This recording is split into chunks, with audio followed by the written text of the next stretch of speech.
On ne parle que de ça, il dit avoir toute l'Afrique dans ses tripes depuis des années.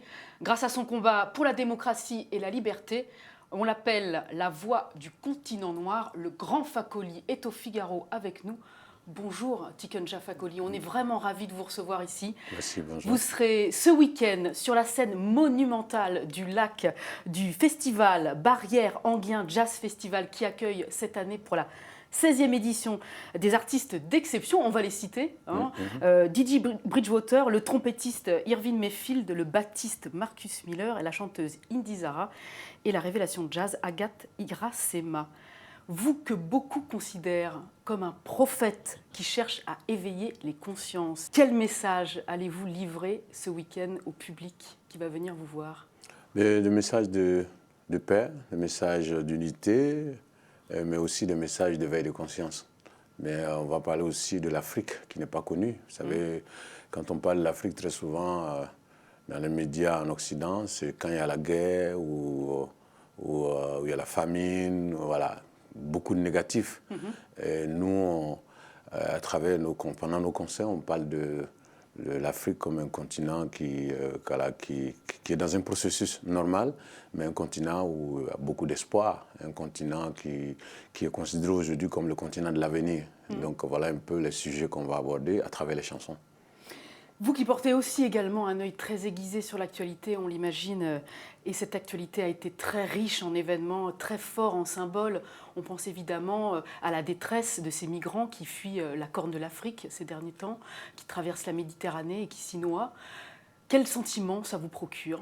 C'est un sentiment de tristesse. Un sentiment de tristesse. Voilà, c'est dommage que ces gens-là n'ont pas d'autre choix que de passer par cette voie-là pour essayer de venir en Occident. Alors que les Occidentaux peuvent improviser un voyage sur la Côte d'Ivoire ou sur le Mali ou enfin sur l'Afrique en 2 ou 3 jours. Donc voilà, c'est triste. Mais en même temps, moi en tant que leader d'opinion, en tant que panafricaniste, je pense que mon devoir c'est de dire à ces jeunes-là de ne pas venir, de rester en Afrique. C'est ce discours-là que vous défendez. Ah oui, c'est ce discours que je défends parce que... les consciences sur le continent noir que vous essayez d'éveiller aussi. Oui, parce que si nos ancêtres avaient fait le même trajet et s'étaient tous mobilisés pour partir de l'Afrique, je pense que l'esclavage allait exister encore. Mais si nos parents étaient tous allés aux États-Unis ou étaient tous venus en France, peut-être qu'on allait être encore colonisés. Je pense que c'était difficile au temps de nos ancêtres, c'était difficile au temps de nos parents, mais ils sont quand même restés, ils ont mené le combat sur place et ils ont aboli l'esclavage, ils ont aboli la colonisation, ils nous ont donné l'indépendance. Maintenant, à nous de rester sur place, tout fait pour imposer la démocratie à nos dirigeants, tout fait pour nous mettre au travail aussi, aller à l'école, et donc pour essayer de réserver une autre Afrique à nos enfants. Mais ce discours-là, vous l'avez depuis une vingtaine d'années, vous le tenez partout où vous allez, vous êtes militant, engagé, porte-parole, on le disait. Moi, j'ai repris un article d'il y a 10 ans de Télérama qui vous était consacré et qui se concluait par « Tiens bon, Tiken ». Est-ce que 10 ans après, vous n'êtes pas un peu fatigué? Je ne suis pas fatigué du tout. Je ne suis pas fatigué parce que je sais que je suis dans le vrai. Je sais que le combat que je suis en train de mener, c'est un combat important. Et je suis certain aussi que l'Afrique, c'est le continent de l'avenir. Vous savez, quand il fait beau ici, tout le monde est content. Les gens s'habillent comme ils veulent. On dit, ah, il fait beau, il y a le soleil. Et on voit même la joie dans les yeux de la personne qui parle de la météo à la télé. Vous savez, dans la plupart des pays africains, il fait beau tous les jours et on a la mer pas loin et puis on a un sous-sol qui regorge de richesses pas possibles.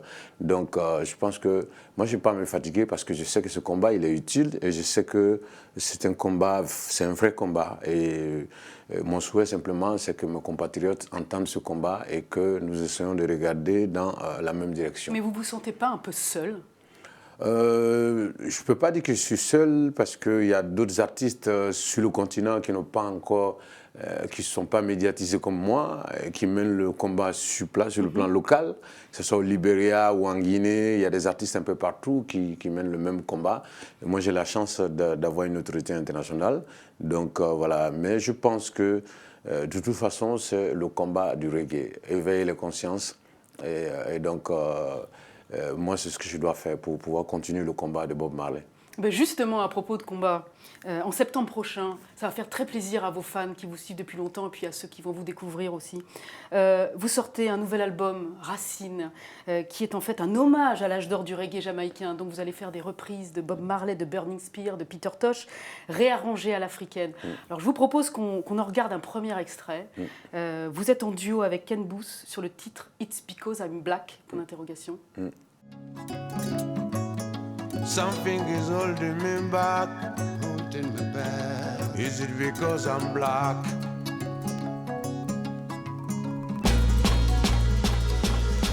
Yeah, in this world of no pity, I was raised in the ghetto of the city. Hey. Mama, she works so hard to earn every penny.